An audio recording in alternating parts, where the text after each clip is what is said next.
Facebook ah hian kan hna thaw te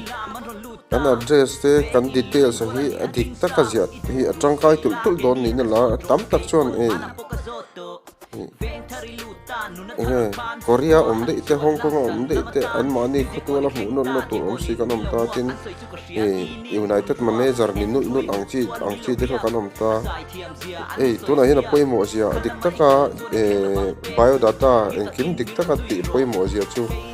ta yan menu kan lu tanga job sa kan lu tanga ten naru sang alom thin ta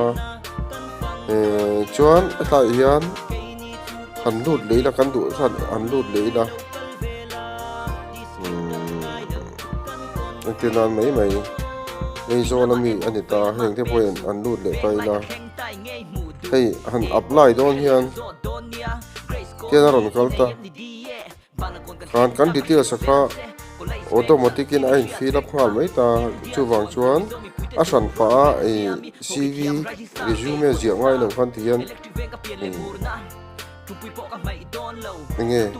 kan Facebook data mang khan job